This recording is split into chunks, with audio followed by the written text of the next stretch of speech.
Movie की शुरुआत में हमें 4 कॉलेज स्टूडेंट दिखाई देते हैं जो वेस्ट वर्जीनिया में रिवर राफ्टिंग कर रहे होते हैं। वो चारों उसी जगह पर कैंपिंग भी कर रहे थे। उन फ्रेंड्स में ट्रे नहीं होता है, जिसकी वजह से एलेक्स उसे ढूंढने जाती है और पीछे से सोफी और ब्रेंट अकेले होते हैं। और उसी वक्त पीछे से एक तीर आता है जो कि उनके आर पार हो जाता है। अभी उन्हें कुछ भी समझ नहीं आता है, जो सोफी को जाकर उसकी आंख में लगता है और उसकी आंख बाहर आ जाती है और उसी वक्त सोफी वहां मर जाती है। यह सब देखकर ब्रेंट वहां से भाग जाता है। इतनी देर में एलेक्स भी वहां आ जाती है। तब वह देखती है कि थ्री फिंगर सोफी की आंख खा रहा होता है, जिसे देखकर फौरन वह वहीं पर छुप जाती है। इतनी देर में ट्रे भी कुछ लकड़ियां लेकर वहां आ जाता है और थ्री फिंगर उस पर भी अटैक कर देता है। वह जान बचाकर किसी तरह जंगल में भाग रहा होता है, लेकिन थ्री फिंगर बाद में उसे भी पकड़कर मार डालता है, जबकि ब्रैड भी इन लोगों के ट्रैप में फंसकर अपनी जान गंवा देता है। इन चारों में अब सिर्फ एलेक्स ही जिंदा होती है। इसके बाद वेस्ट वर्जीनिया के जेल को दिखाया जाता है, जहां पर कुछ कैदियों को लेकर दूसरी जेल में ले जाना था और ये जिम्मेदारी 3 पुलिस अफसर्स को दी गई थी। जिन कैदियों को शिफ्ट करना था वो लोग 5 थे, जिनमें एक था जेविस, जो कि माफिया ऑर्गेनाइजेशन का हेड था। उनका ट्रांसफर 2 हफ्ते बाद होना था, लेकिन पुलिस को जब पता चलता है कि जेविस के आदमी रास्ते में बस को हाईजैक कर सकते हैं और वो जेविस को छुड़ा लेंगे, और इसी के वजह से उन्होंने इमरजेंसी ट्रांसफर प्लान करते हैं और उन्होंने अपना रूट भी चेंज कर दिया था और उनका नया रूट जंगल के रास्ते से होकर जाना था। वो लोग सारे कैदियों को बस में बिठाकर वहां से चल देते हैं। रास्ते में वो लोग एक पुलिस स्टेशन पर रुकते हैं, जहां पर उनकी मुलाकात शेरिफ कार्ल और डिप्टी लेन से होती है और वहीं पर हमें थ्री टॉस भी दिखाई देता है, जो कि थ्री फिंगर का नेफ्यू है। ट्रैप बनाते वक्त वह खुद ही उसमें फंस जाता है और तब थ्री फिंगर आकर उसकी हेल्प करता है। बाद में ये दोनों मिलकर उस ट्रैप को लगा देते हैं और वहां से चले जाते हैं। वहीं दूसरी तरफ ये लोग पुलिस स्टेशन में कुछ देर ठहरने के बाद वहां से चल देते हैं, लेकिन थोड़ा आगे बढ़ने पर ही एक ट्रक उनका पीछा करने लग जाता है और उस ट्रक में थ्री फिंगर होता है। थ्री फिंगर उस ट्रक में रेजर वायर फंसाकर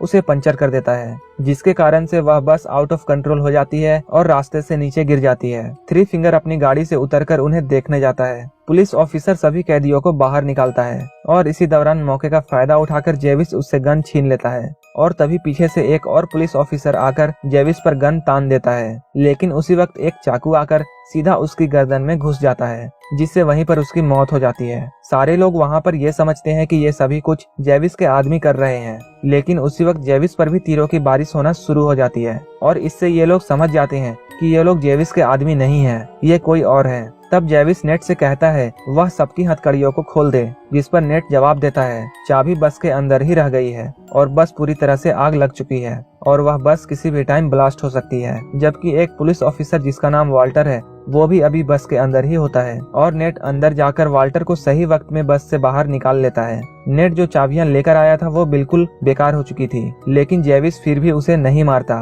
क्योंकि इन लोगों को पता है सिर्फ ये 2 पुलिस अफसर ही उन्हें इस जंगल से बाहर निकाल सकते हैं। तभी झाड़ियों में से एक लड़की बाहर निकलती है और वह नेट पर अटैक कर देती है और वो लड़की एलेक्स थी। वह उन्हें बताती है कि यहाँ पर एक आदमखोर रहता है जो लोगों को मारने के बाद उन्हें खा जाता है, लेकिन कोई भी उसकी बात में यकीन नहीं करता और सब लोग हंसने लगते हैं। वह उन लोगों को अपनी लोकेशन का पता बताती है। तब जेविस उसे कहता है कि तुम हमें वहां तक लेकर चलो। जेविस उसे जबरदस्ती कहता है कि तुम्हें हम लोगों को वहां ले जाना पड़ेगा और वह उन लोगों को वहां ले जाने लगती है और रास्ते में उन लोगों को एक बस मिलती है जो बिल्कुल पलटी हुई होती है और वह बस पीछे से लॉक थी। जेविस नेट को उस बस को चेक करने के लिए कहता है। वहां उसे कुछ चाबियां और बंदूक मिल जाती है और वो गन वह वाल्टर को दे देता है और जब ये लोग उस बस को चेक करते हैं तो देखते हैं कि वह पैसों से भरी हुई है। इतने ज्यादा पैसे देखकर वो लोग सभी हैरान रह जाते हैं और जेविस उन लोगों को कहता है कि सभी लोग 2-2 बैग पैसे उठा लो और सभी लोग 2-2 बैग उठा लेते हैं,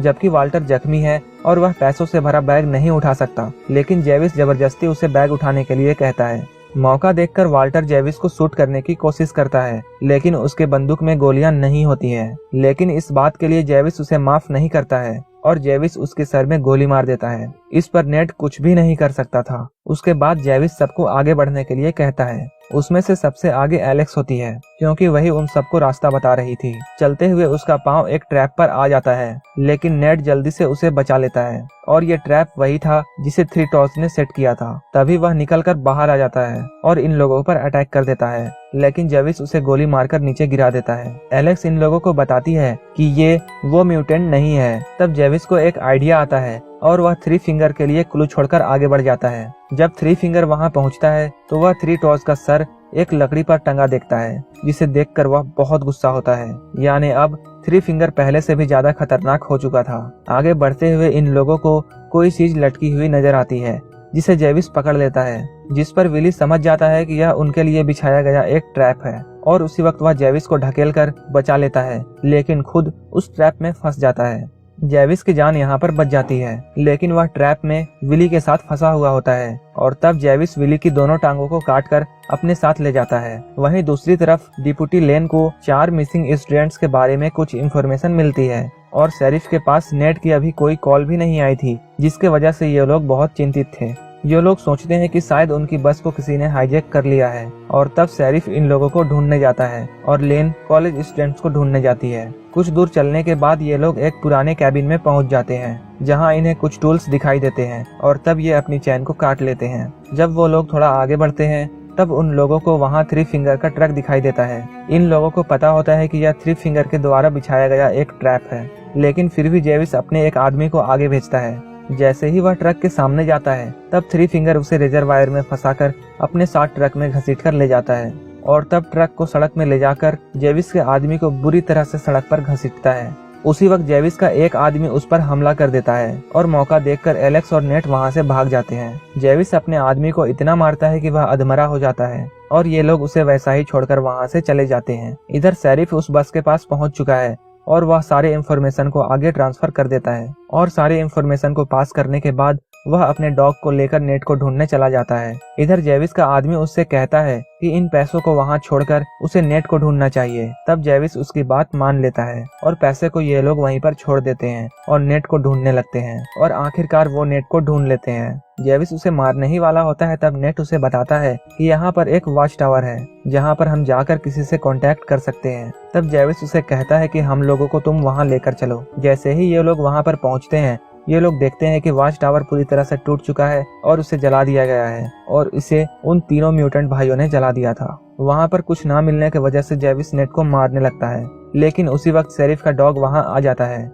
और शेरिफ भी वहाँ पहुँच जाता है और इन लोगों को वहाँ से ले जाता है। इन लोगों की बातों को थ्री फिंगर सुन रहा होता है और वह ऊपर से तेज रफ्तार में शेरिफ की तरफ एक भाला फेंकता है, जो कि शेरिफ के मुंह में जाकर घुस जाता है। और उसी वक्त जेविस शेरिफ के गन को उठा लेता है और नेट पर तान देता है और वह नेट से कहता है कि तुम हमें इस जंगल से बाहर निकालोगे। और ये लोग फिर से उस पैसे को उठाने जाते हैं, जिसे कुछ देर पहले जेविस ने फेंक दिया था। जब ये लोग वहाँ पहुँचते हैं तब जेविस का एक आदमी, जिसे जेविस ने बुरी तरह मारा था, वो सारे पैसों को उठाकर भाग रहा होता है। और उसी वक्त थ्री फिंगर वहाँ आ जाता है और उस आदमी को जला देता है और उसके साथ सारे पैसे भी जल जाते हैं। वो सब वहाँ से भागने की कोशिश करते हैं, लेकिन फिर से थ्री फिंगर का ट्रक उनके सामने आ जाता है और इस बार जेविस एलेक्स को उस ट्रक के सामने जाने को कहता है। और तब थ्री फिंगर एलेक्स को लेकर वहाँ से चला जाता है। नेट उसे बचाने के लिए जाने लगता है, लेकिन जेविस उसे पकड़ लेता है और उसे शूट करने ही वाला होता है। तब ब्रैंडन उसे मारकर बेहोश कर देता है और ये दोनों जेविस को वहीं छोड़कर अपने अपने रास्ते चल देते हैं। थ्री फिंगर एलेक्स को ले जाकर अपने घर में बांध देता है और वहीं पर हमें डिप्टी लेन की बॉडी भी मिलती है, क्योंकि इससे पहले थ्री फिंगर उसे भी पकड़कर मार चुका था। ब्रैंडन वहां से भाग रहा होता है और तभी जेविस वहां आकर उसे बेहोश कर देता है। वह आगे बढ़ने लगता है, लेकिन तभी थ्री फिंगर वहां पहुंच जाता है और इन दोनों की यहाँ पर लड़ाई होती है। जेविस थ्री फिंगर को बहुत मारता है और उसे मारकर उसके चेहरे को बुरी तरह से खराब कर देता है। थ्री फिंगर जेविस को मार देता है। थ्री फिंगर जेविस का खोपड़ी खोलकर उसका दिमाग खा लेता है और अपनी जीत का जश्न मनाता है। नेट को शेरिफ का डॉग मिल जाता है, जो उसे एलेक्स के पास लेकर जाता है। वह एलेक्स को छुड़ाकर वहां से जा रहा होता है, लेकिन उसी वक्त थ्री फिंगर वहां वापस आ जाता है। थ्री फिंगर नेट को मारने ही वाला होता है, लेकिन तभी एलेक्स एक लकड़ी उठाती है और थ्री फिंगर के अंदर घुसा देती है और उसे मार देती है। और ये दोनों वहां से थ्री फिंगर की ट्रक लेकर चल देते हैं, लेकिन थ्री फिंगर अभी मरा नहीं होता है। वह फिर से इन लोगों के ट्रक के सामने आ जाता है और इन लोगों के ट्रक पर चढ़ जाता है और वह नेट को पकड़ लेता है, जिससे उनकी ट्रक की बैलेंस बिगड़ जाती है और सीधे जाकर एक पेड़ से टकरा जाती है और गाड़ी में आग लग जाती है। इतनी ही देर में ब्रैंडन भी वहां पहुंच जाता है और उन दोनों को ट्रक से बाहर निकाल लेता है। और उसी वक्त फिर से थ्री फिंगर वहां आ जाता है और फिर से इन लोगों पर हमला कर देता है, लेकिन नेड इस बार थ्री फिंगर के हथियार से ही उसके सर पर वार करता है और उसके सर के आर पार कर देता है और उसे जान से मार देता है और उसे ट्रक पर फेंक देता है और यहीं पर ट्रक ब्लास्ट कर जाता है और थ्री फिंगर का अंत हो जाता है। और नेड ब्रैंडन को आजाद कर देता है और उसे वहां से जाने के लिए कहता है। कुछ देर बाद पुलिस की पूरी फौज वहां पहुंच जाती है। तब नेड और एलेक्स की जान बच जाती है। फिल्म के आखिर में हमें दिखाया जाता है कुछ दिन बाद नेड पैसों के लालच में फिर से वहां आता है, लेकिन कोई पीछे से उसको मार देता है। ये कोई और नहीं, वह ब्रैंडन था जिसे नेड ने रिहा किया था। ब्रैंडन वह पैसे उठाने लगता है, लेकिन तभी एक और म्यूटेंट वहां आ जाता है और उसे भी मार देता है। और इस मूवी में किसी को भी नहीं पता चलता है कि वह म्यूटेंट कौन है और यहीं पर यह मूवी खत्म हो जाती है।